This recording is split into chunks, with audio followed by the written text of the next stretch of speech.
উত্তরায় নিভে গেল দুটি পরিবারের স্বপ্ন।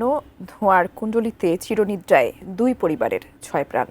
সকালে রাজধানীর উত্তরার 11 নম্বর সেক্টরের 6তলা আবাসিক ভবনের আগুনে গুরুতর আহত আরও 10 জনকে নেওয়া হয়েছে হাসপাতালে। বিস্তারিত রবিউল ইসলাম রবির রিপোর্টে।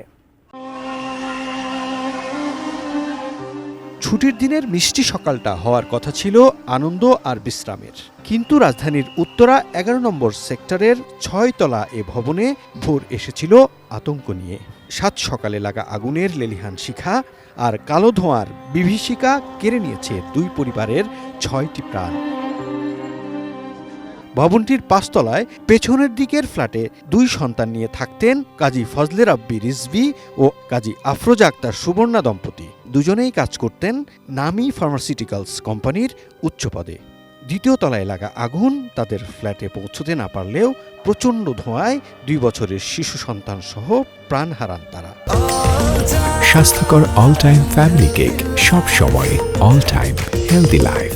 বড় ছেলে নানির বাসায় থাকায় প্রাণে বেঁচে গেছেন। খালা তখন ফোন দিল, আপা উত্তরা আগুন লাগছে, তখন আমি রওনা হয়েছি। নিচে দিয়ে তো পুরা ধোঁয়া আসতেছে, ছাদের দিকে পালানোর চেষ্টা করছে, ছাদে তালা মারা। একই দুর্ভাগ্য তাদের সামনের ফ্ল্যাটের। মোহাম্মদ হারিসউদ্দিন, তার কিশোর ছেলে রাহাব ও 8ম শ্রেণী পড়ুয়া ভাতিজি রোদেলারও। সুস্থ সবল হাসিখুশি দুই কিশোর কিশোরী আর তাদের দায়িত্বশীল অভিভাবককে কাফনে মোড়া হয়ে ফিরতে হলো ময়মনসিংহে গ্রামের বাড়িতে। ওর সাথে রবিবারে দেখা করার জন্য ওয়েট করতেছিলাম। স্থানীয়রা জানান, সকাল 7:30টার দিকে ভবন মালিকের বাসায় 2য় তলায় আগুনের সূত্রপাত।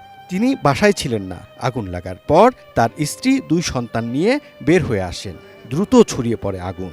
ফায়ার সার্ভিসের 2টি ইউনিট 45 মিনিট চেষ্টার পর আগুন নিয়ন্ত্রণে আনে। বিভিন্ন ফ্ল্যাটের আহত 10 জনকে পাঠানো হয় হাসপাতালে। একটু সামনে এগোতেই দেখি যে আমার সামনে একদম আগুনের লেলিহান শিখা, অনেক আগুন জ্বলছে দাউ দাউ করে। হ্যাঁ, বাইরের জন্য খুবই করতেছি। পরে আমি আবার পানি পাইপ নিয়ে দৌড়ে আসছি, আসে পাইপ দিয়ে যতটুকু সম্ভব আর কি। ঘটনার পর বাড়িওয়ালার পরিবারের কাউকে পাওয়া যায়নি। উত্তরা পশ্চিম থানার ভারপ্রাপ্ত কর্মকর্তা জানান, গ্যাসের চুলা বা বৈদ্যুতিক শর্ট সার্কিট থেকে আগুন লেগে থাকতে পারে। টহল টিম ছিল, পার্শ্ববর্তী সবাই এসে এখানে অ্যাটেন্ড করে, আমি সহ ঘটনাস্থলে যাই।